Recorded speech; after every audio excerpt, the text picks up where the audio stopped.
Hello and welcome once again. Thank you for joining me.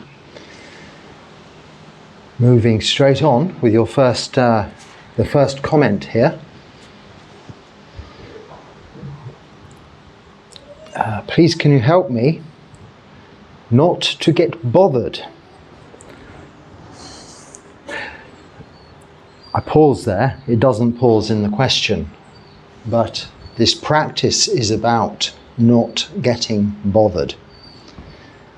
Holistically, not bothered by discomfort, not bothered by wanting things we haven't got, not bothered by not wanting states or situations we do have.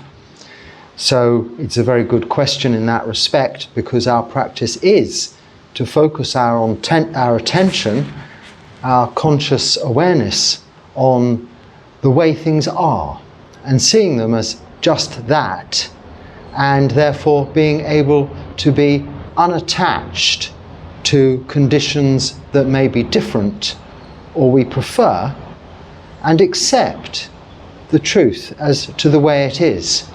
And this is the first of the four noble truths, that there is suffering, and there is a cause of suffering, an end of suffering, and the path leading to the end of suffering. The cause being attachment to conditions that will not remain the same permanently, are impermanent.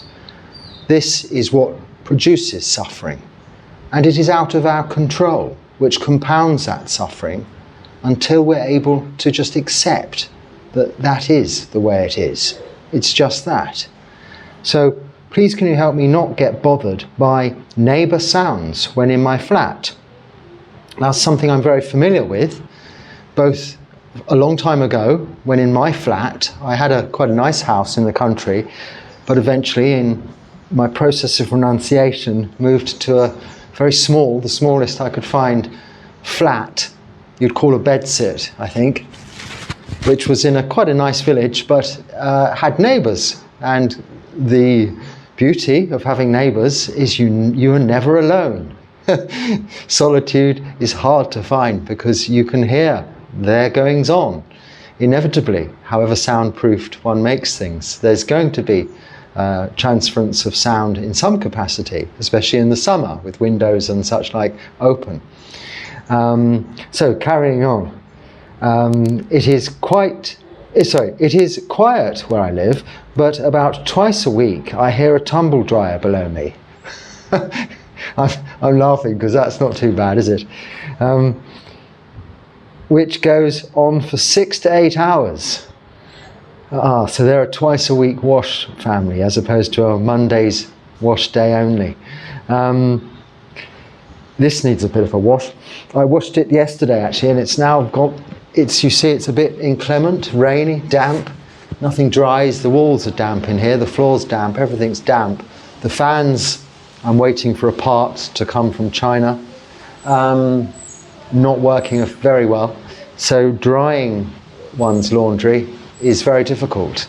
And the thought of having a tumble dryer, I don't think I'd need it on for 6 to 8 hours to dry this, but it would be lovely to put this in a washing machine. I think it would be kind of sacrilegious though, wouldn't it?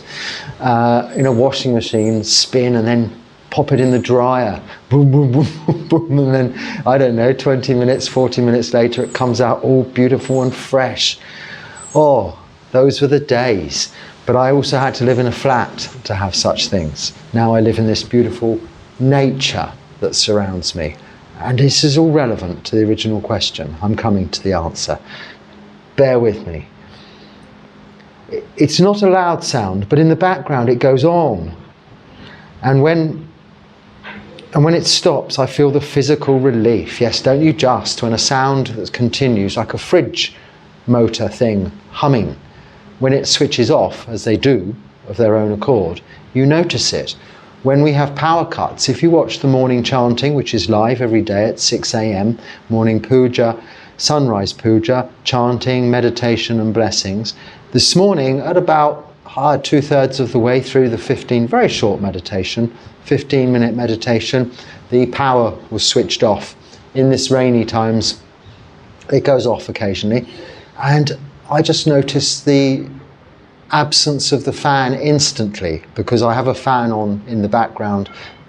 There are a lot of mosquitoes at that time of the morning. It's not so much for the temperature, it's to help move some of the bugs away from where I'm sitting, chanting and meditating. But it went off, and the silence is just physically relieving and noticeable, as you quite rightly say. And bear that in mind for this cure, for this not being bothered, that I'm coming to quite shortly. Just finishing the question, why do I let it bother me? As it could be so much worse, like loud music. Indeed, that's much worse.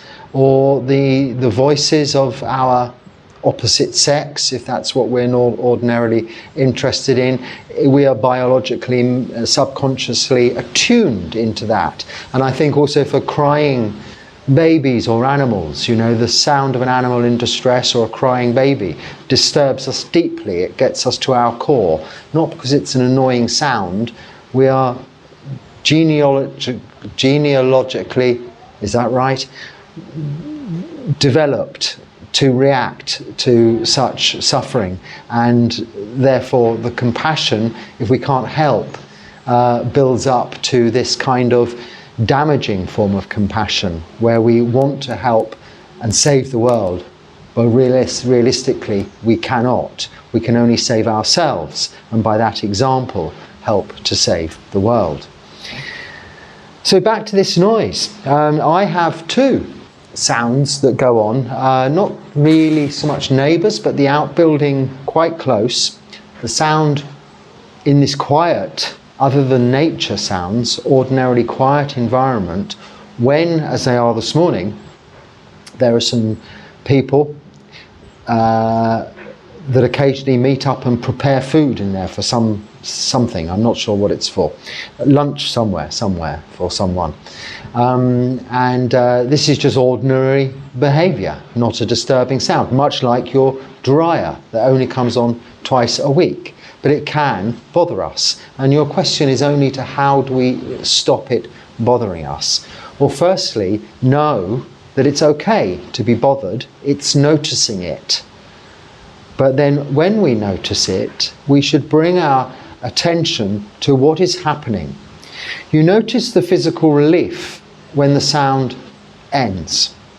So try and notice the opposite of that, the corresponding physical emotion that arises, the corresponding physical feeling that arises in response to the emotion of not wanting that sound. Oh, that sound is bothering me. You'll notice that the feeling is a kind of reactive, almost subtle anger that develops, that you can feel centrally in your torso, a physical feeling, which is really your body's generating hormones, adrenaline, whatever it is, to get up and go and do something about it, which of course you can't. Hopefully you're not going to get up and start banging your broom handle on the floor or against the wall to attract your neighbour's attention, because after all, they're only doing what is normal. So what we have to do is, what we can do is continue with our meditation, or with whatever it is we're doing, and notice that physical feeling, notice that mental emotion, and if necessary, label it as annoyed. I'm annoyed. And what is causing the annoyance? Well, it is sound.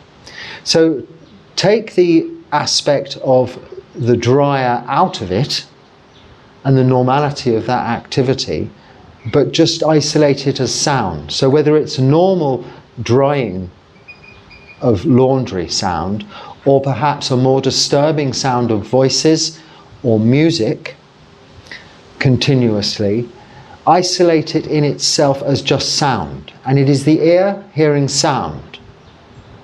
And this is where those 12 links of dependent, I'm not going to go into them now, but these 12 links of dependent origination start to come into fruition, where we start to have contact of this physical body and this thinking brain with the external world. This is where it all starts. This is where it begins, in that chain, that link, those links of dependent origination, to create rebirth into suffering. So you can choose at that point, am I going to be continually annoyed until this sound stops? Or shall I just use this feeling, this physical feeling, and this mental emotion of annoyance as my meditation object for the time being? After all, it is very present in the moment, here and now. It is happening right as you sit. Whilst this sound is annoying you, whilst this sound is causing you what you perceive as disturbance, you're not thinking about the past or worrying about the future. You're not bothered with just memories which are inaccurate most often, or imagination which may never happen. The past and the future isn't present in the here and now with this sound. So thank that interruption, that disturbance, for bringing you in to the present moment, here and now, and reminding you that's where you should be with your center of attention, your focus on your meditation object, and go back to watching the breath. If you're just walking around and you're not having this problem during meditation, then maybe you're just a little oversensitive. You could perhaps use, and also in meditation, if it's a really difficult sound to deal with, we can use chanting. One of the uses, purposes of chanting, because remember, I was asked a question, it might come up, about chanting, but it isn't for the sake of worship or prayer. It isn't asking someone else or something else, a higher power, for the protection or the benefits that they may offer. It is simply reflecting on the Buddha's teachings as to how we can protect ourselves and generate those benefits throughout our own activities of body, speech and mind, our own karma, our own actions, by following the Noble Eightfold Path. Just briefly, which is sila, moral virtue, samadhi, meditation, and panya, wisdom. Developing all of this understanding. We do this most easily on our time sitting in meditation. Now, if you can hear this, I purposely am talking to you a little earlier today because I would wait until this boom, boom, boom, boom, boom's finished. But I thought, just so as you know, and this is to some extent to reassure you, when I was in my flat, I had this similar problem. It was actually a TV continuously on in the background. And I had helped my neighbour by putting an aerial in for him so he could watch TV in his kitchen. Although myself couldn't see the point of that, because I'd given up TV by this time, I thought, well, he's an old gentleman and he wants the TV in the kitchen. I put an aerial point in there for him. And then I didn't realise, but straight after I returned to my flat, I then realised that, now I can hear this TV on continuously on a news channel which went on all his waking hours. And I did react. I unplugged his aerial, which then he was not very happy about. And you can imagine this all then started to cycle into rebirth. So through that original unwise action, unkind action of mine, I opened a whole can of worms, a Pandora's box, which is another, in other words, are expressions and sayings we use to describe the cycle of suffering, as is more accurately described in the 12 links of dependent origination, but can be quite readily and easily seen when we look at the khandhas, the 5 aggregates that we are made up of. So continuing with this back to the sound, bring your center of attention to the sound, the here and now present moment, knowing that every time you notice it, at least what it is you're noticing isn't in the past, isn't in the future, it's here and now. And let it be the cue, giving you the opportunity to remind you to come back to the meditation object of just watching the breath. And as you breathe in, know that you can actually quite easily sit with this sound and it isn't harming you in any way. It is just the ear hearing sound, and then you, through perception of this sound, which is sanya. Let me just check on that in the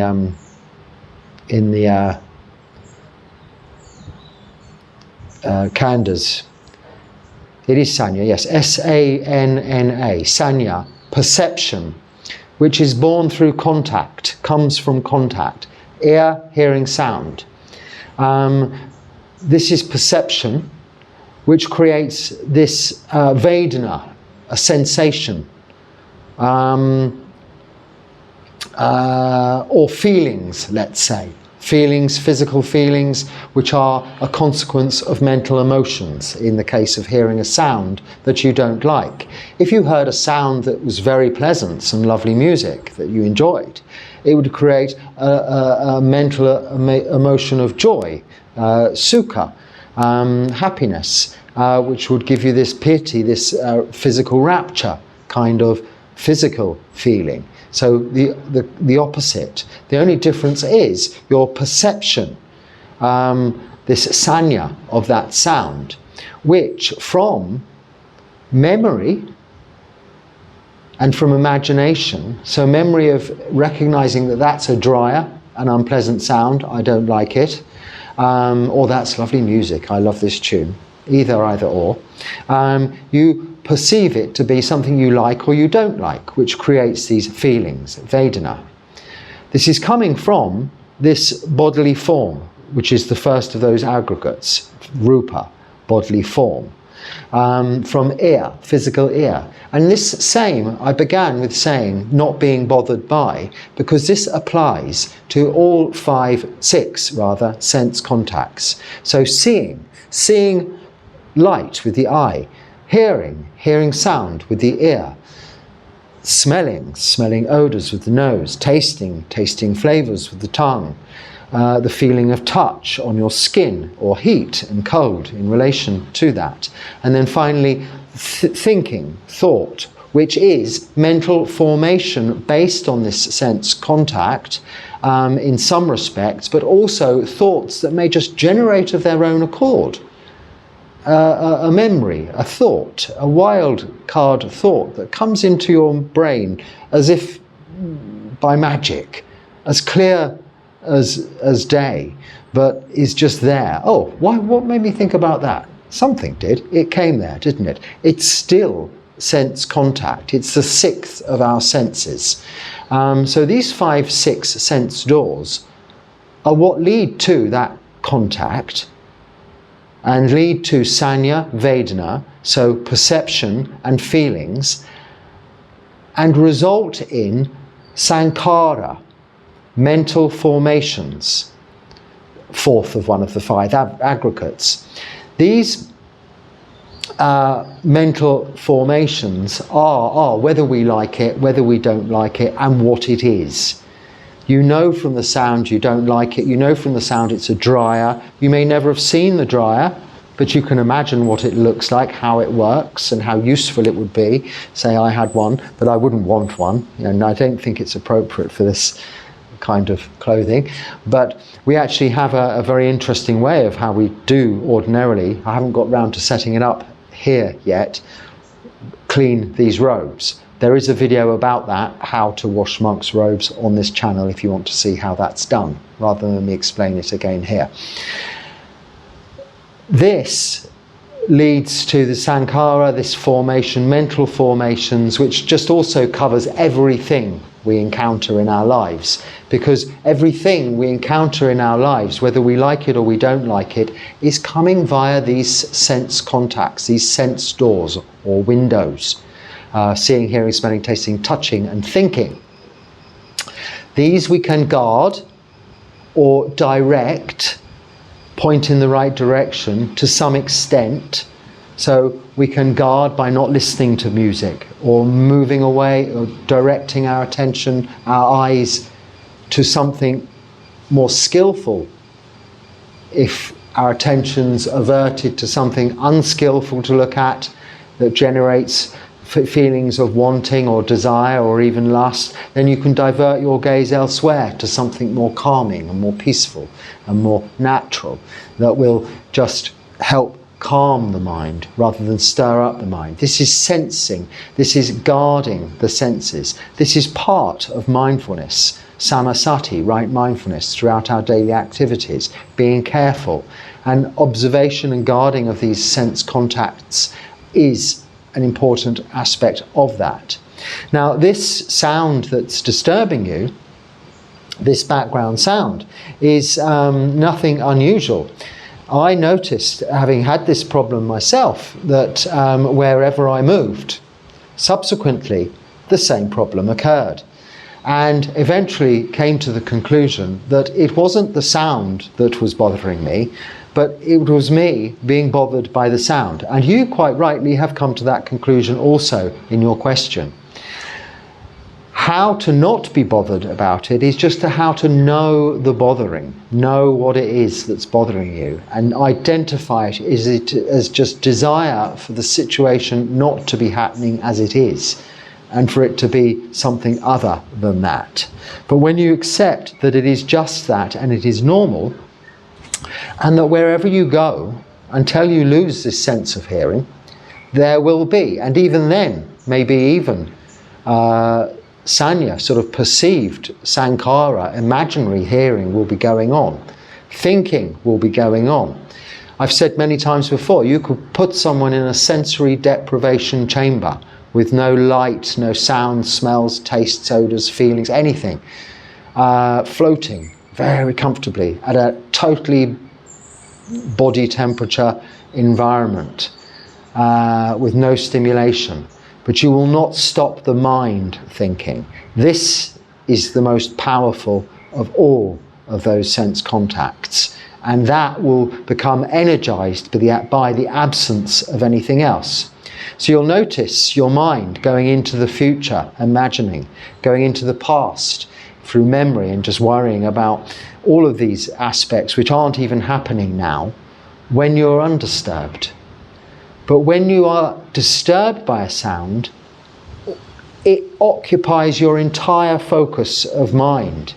Your thoughts are there around this sound that is disturbing you. So you see it as a positive thing, a good thing, bringing you into the present moment. Now, like I said, I was going to say, as you're walking around and the sound perhaps is bothering you, or even in meditation, you can also use chanting, which is, if you chant in your own language, very easy to understand, being that it's reflections on the Buddha's teachings or the nature of the Dharma. Chanting that all things are subject to aging, sickness and death, about karma and how it works. You could even chant the Pacittiya Samuppada Sutta, the 12 links of dependent origination. These chants are often chanted in Pali, the Pali language, because it is the way that they were originally transferred from person to person before they were first written down. And the tradition of our school, Southern School of Theravada Buddhism. So it also is those chants have been written down in a poetic fashion, in stanzas, in ways that are easily remembered, and when translated into our own language have to be varied by way of translation in some meanings in order for them to fit in the same way. But by chanting repetitively over and over again, a simple chant, or using a mantra like Bhutto, Bhutto, Bhutto, you can also take your attention away from what it might be externally disturbing you. In a way, this is a way of not shutting the windows or the doors, guarding the senses, but diverting your attention to something else. But what it will be diverting your attention to is something in the here and now, the present moment. This gentleman on Pindapata yesterday, the day before, came out and offered me some fruit. After his long description of this fruit, in beautiful English, I realised he spoke good English. He asked me that if I could explain to him the khandhas in the skandhas. They use some Sanskrit terminology here, which I really don't know why. Anyway, give me he wanted a detailed description on the khandhas, the 5 khandhas.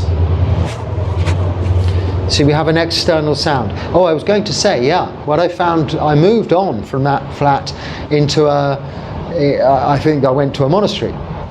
And actually it was very quiet, the first monastery I went to, being that it was in the middle of a city. Oh no, I went to live in a van on a beach, didn't I, for 3 years. That was very beautifully quiet. But in the summer, occasionally people would come walking by, it would get busier.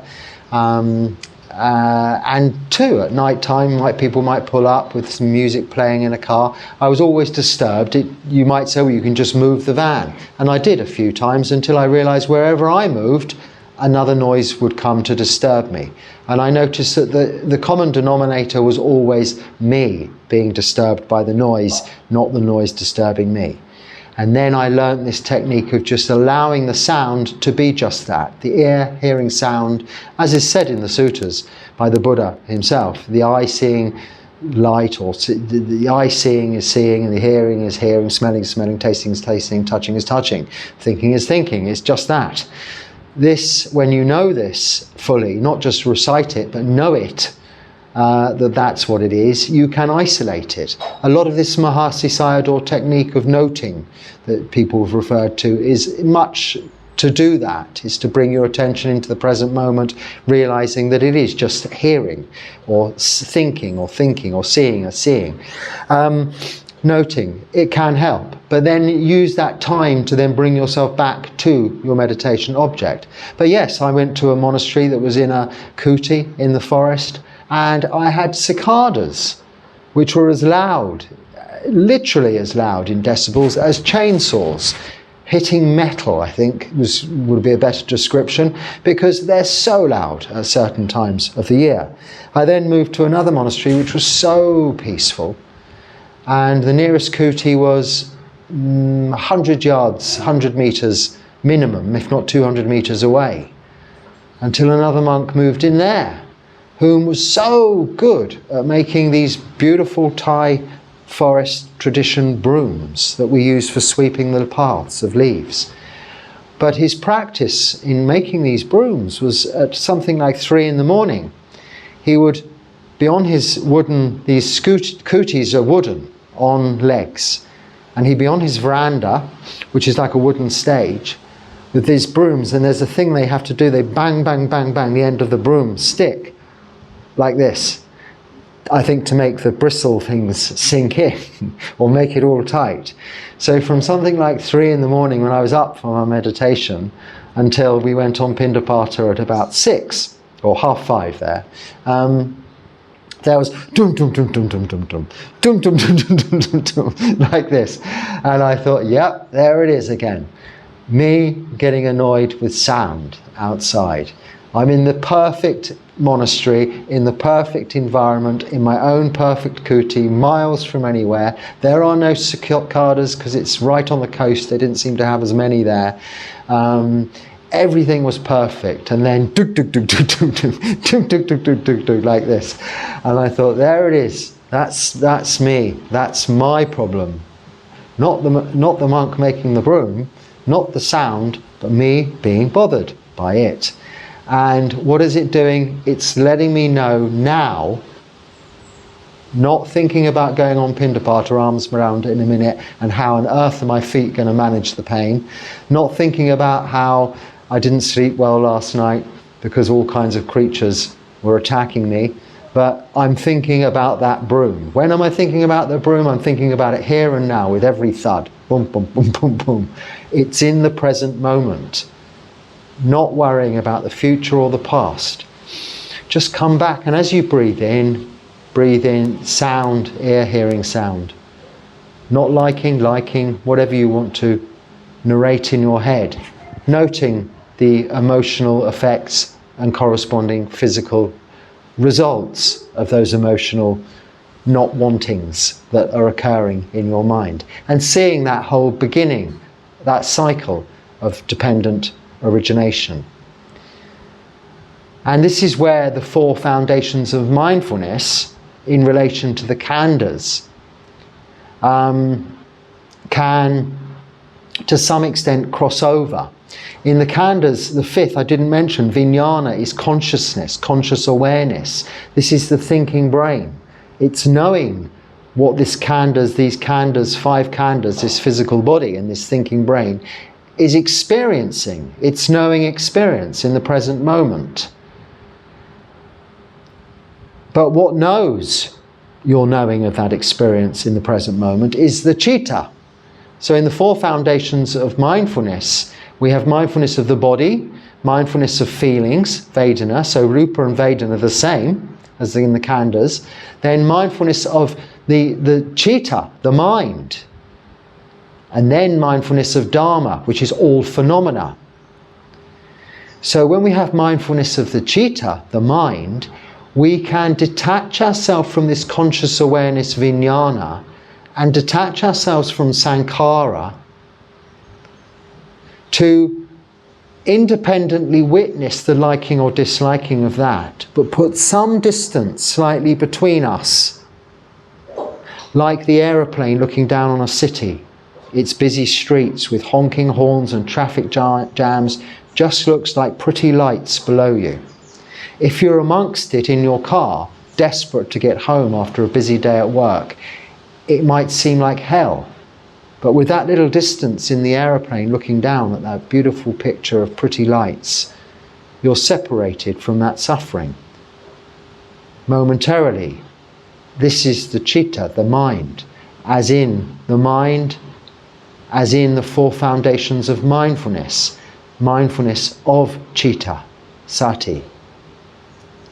This development of the 4 foundations of mindfulness is so key in the understanding of these 5 khandhas. So this gentleman, speaking his very wonderful English, asked me if I could expand upon there and then these 5 khandhas. And I said, well, not just now, but please come and see me any time. Because you might be familiar with the Behir Sutta, the bark-clad ascetic who came to the Buddha wanting to become enlightened and wanting the Buddha's teachings on how to become enlightened whilst the Buddha was on Pindapata. And even the Buddha said, no, I'm on Pindapata, it's arms round, please come and see me later. But on asking 3 times, Behir asking 3 times, the Buddha acquiesced. He had to reply. So actually this man probably asked 3 or 4 times, and I said, yeah, okay, you don't need to go into the detail of the khandhas, was my reply. I said, just know that you'll get old, your khandhas will get old, your khandhas will get sick, and your khandhas will die. So concentrate on the 4 foundations of mindfulness. Mindfulness of the body, that's the khandhas. Mindfulness of the feelings, that's the khandhas. And mindfulness of the citta. Mindfulness of your mindfulness, knowing that this body will get old, will get sick and die, as will this thinking brain. However much detail you go into, however much I explain to you the 5 khandhas, you will still get old, get sick and die. Those khandhas will get old, will get sick and die. What you should be really paying most attention to is the citta, this mind, as opposed to the thinking brain or the physical body. This mind which can be developed by just understanding that, understanding anicca, dukkha, anatta, impermanence, suffering, and things being not self and out of your control. Not going into absolute detail on each Pali word, whether it's the khandhas, whether it's the four foundations of mindfulness, or who's given the best translations, or which means most to you, but to just get the core essential understanding of what the khandhas are. It's just this blob of physical body and this computer of physical brain that works this physical body. And when that doesn't work so well, this doesn't work so well, and vice versa.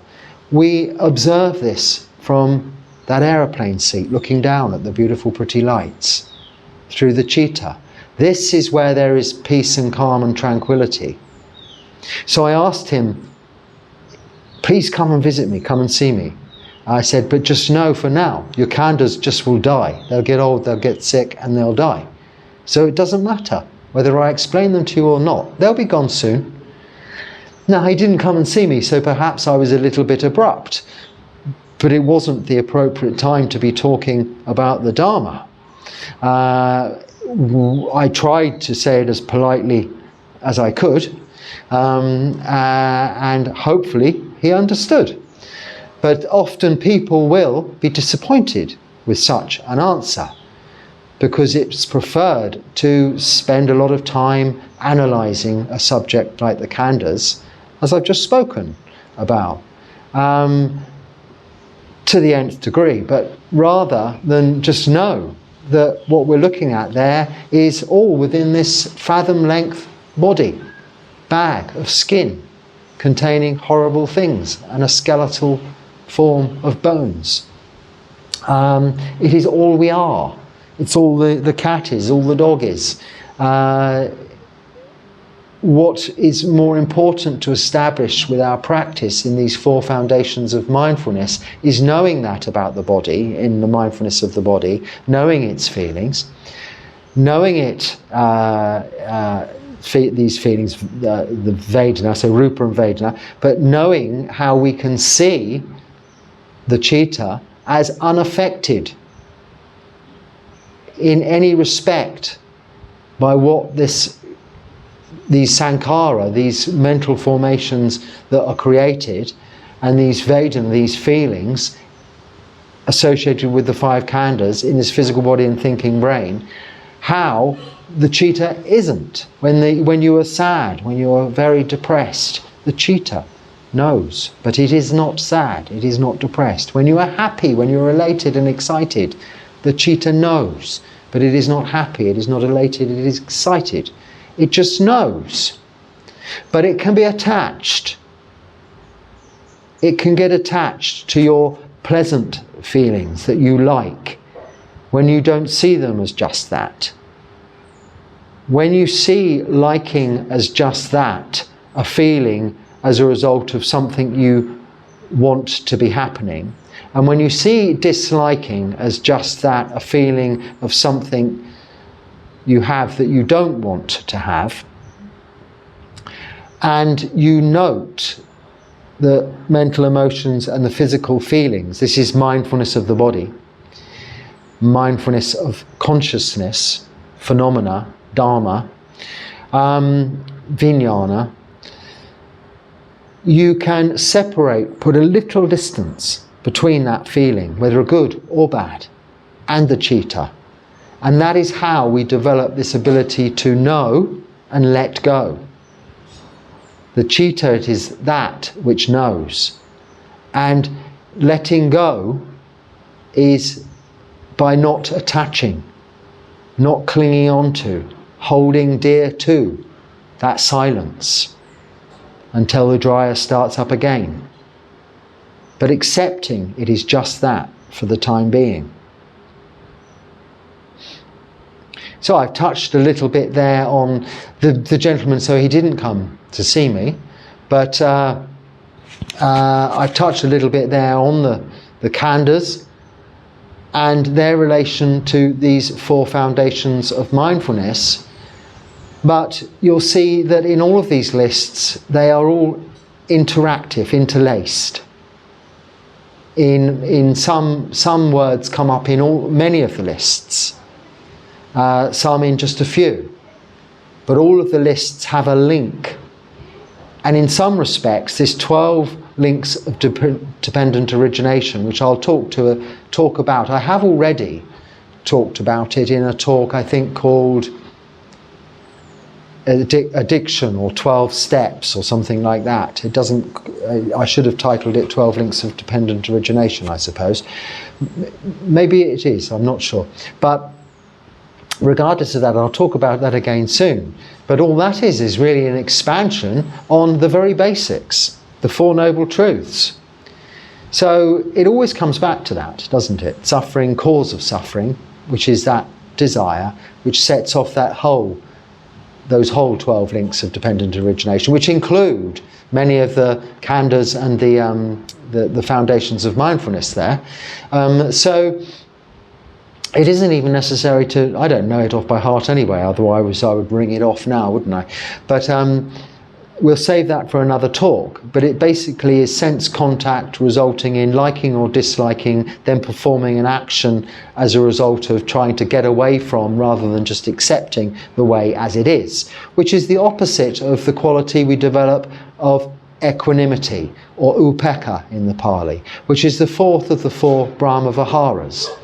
And by developing the four Brahma Viharas, which is metta, loving kindness, karuna, compassion, mudita, joy, and joy for others specifically, and upekkha, equanimity, we are developing the wholesome qualities of the citta, that which knows.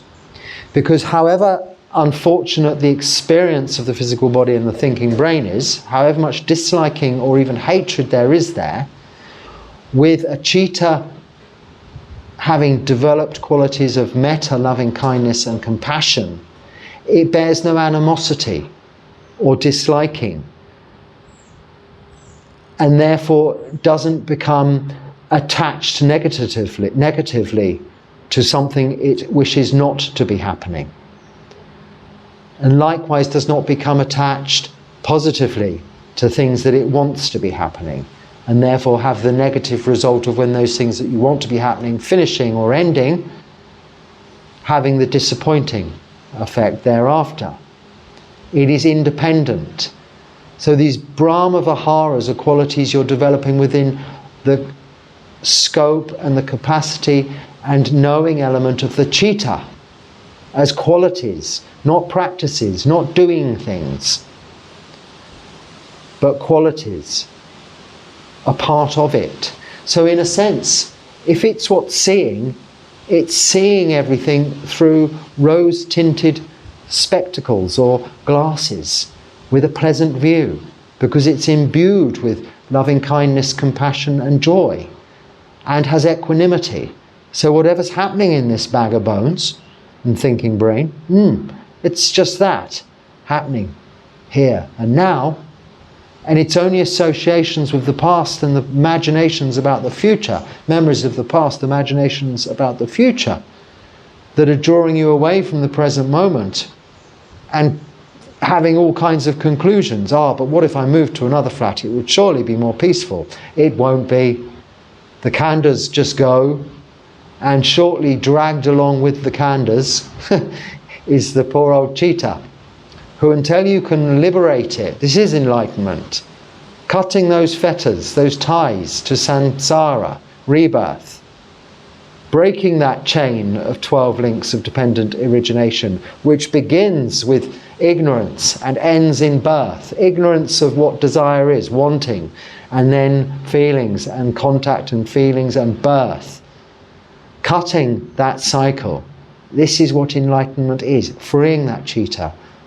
So rather than dragging your bag of skin and bones around the world to place to find peace and quiet and silence, we know it's already there in the citta with us, ever lasting, constantly, that state of nibbana, which is not subject to anicca, dukkha, anatta, impermanence, unsatisfactory and not self, because it is not of this conditioned world.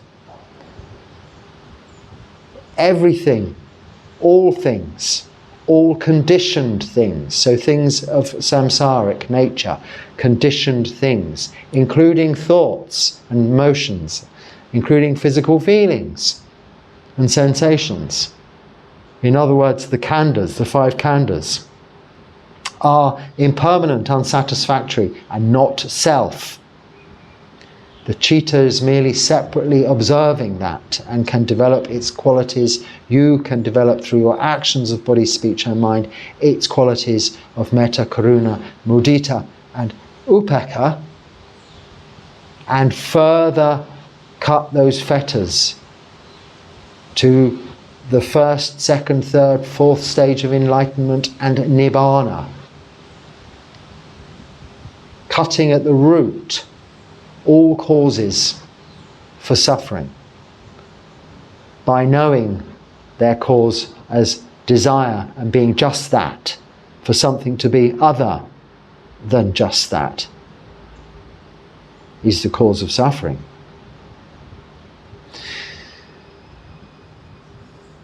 Really, I've only just answered one question, comment today, but I think it's because it really opened up a whole area for discussion, a whole area of Dharma, that is to not be bothered. How to not be bothered by something that is ordinary, something that is to be expected, something that is normal. The dog hasn't barked at all. As if I wanted the dog to bark during this talk as a demonstration of sound, ears hearing sound. And there can be other aspects to disturbing sounds, that certain noises may be keeping you awake at night or something like that, as can be sometimes the case with the dog, because I don't sleep very much anyway, which then can have a detrimental effect on your practice in another way. And that you should just deal with out of compassion for yourself. Maybe have a little sleep in the afternoon to catch up on some sleep if it's necessary.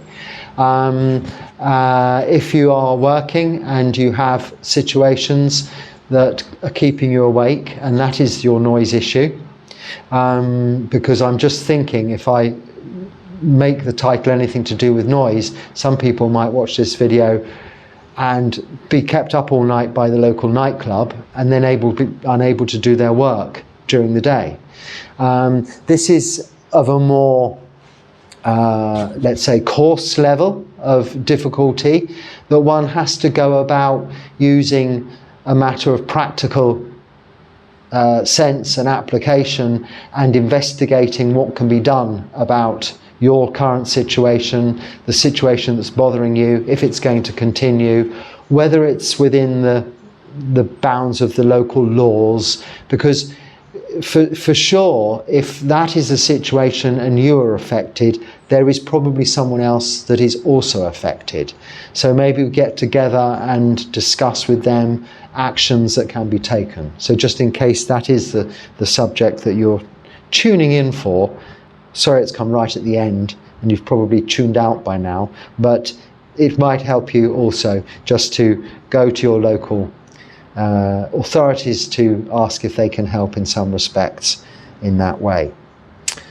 And she's a little disturbed because of the other cats that keep coming at the moment, aren't you? But she knows she's the favourite, even though she's not mine. So hopefully she won't be disturbed. She'll come to see it as normal soon.